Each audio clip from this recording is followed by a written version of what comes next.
السلام علیکم ناظرین، ہائی ٹیک نیوز کے خبر نامے میں آپ کا خیر مقدم ہے۔ میں ہوں نیہا خان۔ نظر ڈالتے ہیں آج کی اہم خبروں پر۔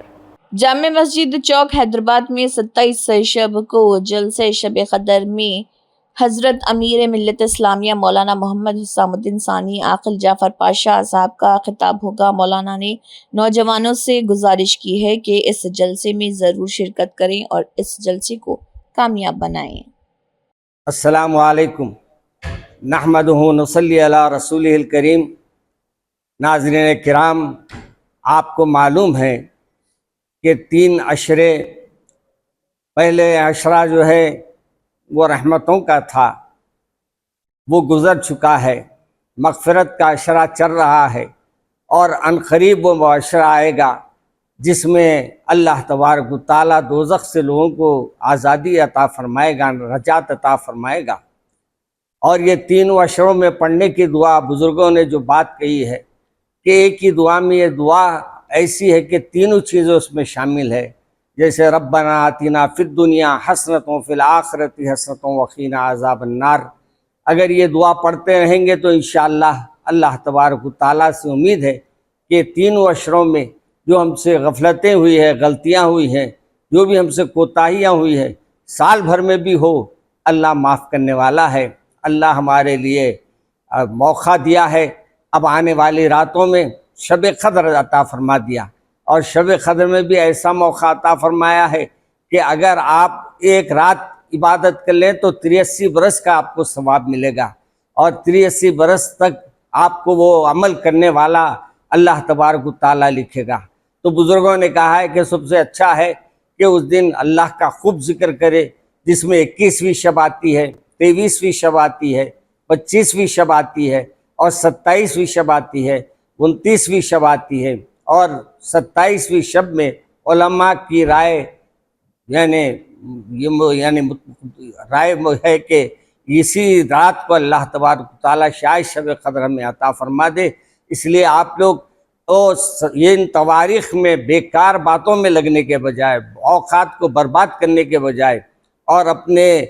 بیکار بازاروں میں گھومنے کے بجائے، ہوٹلوں میں بیٹھنے کے بجائے، میں ان تمام نوجوانوں سے گزارش کروں گا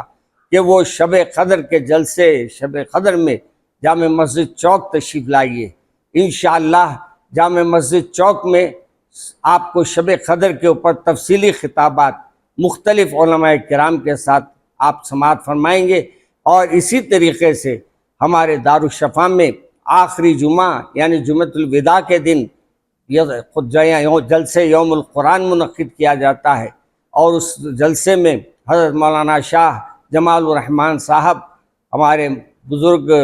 اور ہمارے قاضی شریعت جو ہے وہ بھی تشریف لائیں گے اور وہ بھی خطاب فرمائیں گے۔ آپ حضرات سے ان جلسوں میں شرکت کی خواہش کی جاتی ہے، اور ساتھ میں یہ بھی گزارش کی جاتی ہے کہ آخری عشرہ ہے، ہم بازاروں کی نظر نہ کریں، بلکہ یہ عشرے کو ہم اللہ کی نظر کر دیں اور اللہ کے لیے اپنے کو اللہ کو راضی کرنے لگا لیں۔ انشاءاللہ آپ کا ایک آدھ قطرہ آنسو جو ہے آپ کی مغفرت کا ذریعہ بن جائے گا۔ توبہ کیجئے، استغفار کیجئے، اور کثرت سے اللہ کے رسول صلی اللہ علیہ وسلم پہ درود کے نذرانے بھیجئے۔ انشاءاللہ ہمارے درود سرکار کے پاس پہنچتے رہیں گے، اور اللہ کے فضل و کرم سے ہمارے یعنی موقع ملا ہے کہ اس موقع ان دنوں میں قرآن پاک کو بھی خوب پڑھیے، قرآن پاک کی بھی خوب تلاوت کیجیے، اور جو بھی اعتکاف میں بیٹھ رہے ہیں ان سے میری گزارش ہے، یاد رکھیے اعتکاف میں بیکار باتیں کرنے کو روکا گیا ہے۔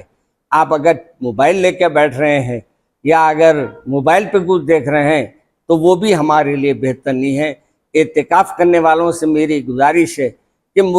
آپ جب اعتکاف کی نیت کر لیں تو موبائلوں کو بند کر دیں، اور اگر گھر والوں سے کوئی بات کرنا بھی ہو تو ان کو بول دیجئے کہ 1-آدھا گھنٹہ میں فون چالو کروں گا، ضروری میسیج ہے تو آپ دے دیجئے، میں پڑھ لوں گا۔ بات کرنے کی بھی ضرورت نہیں ہے، میسیج پڑھ لے کے بھی آپ سمجھ جا سکتے ہیں، میسیج میں ان کو جواب دے سکتے ہیں، مگر بیکار باتیں نہیں کرنا چاہیے اور فضول وقت نہیں گزارنا۔ یعنی آپ جتنے 24 گھنٹے آپ کی زبان پر اللہ رہنا، اللہ کے رسول پہ درود رہنا، اور قرآن پاک کی تلاوت کرنا، کیونکہ یہ دنوں میں ہی اللہ نے قرآن پاک کو نازل کیا ہے، اور یہ نزول قرآن کا مہینہ ہے، یعنی سالگرہ کا مہینہ ہے قرآن کی، تو خوب اللہ کے اس کلام کو پڑھا کیجئے اور اپنے دوست احباب میں بھی اس میسیج کو عام کیجئے۔ السلام علیکم ورحمۃ اللہ وبرکاتہ۔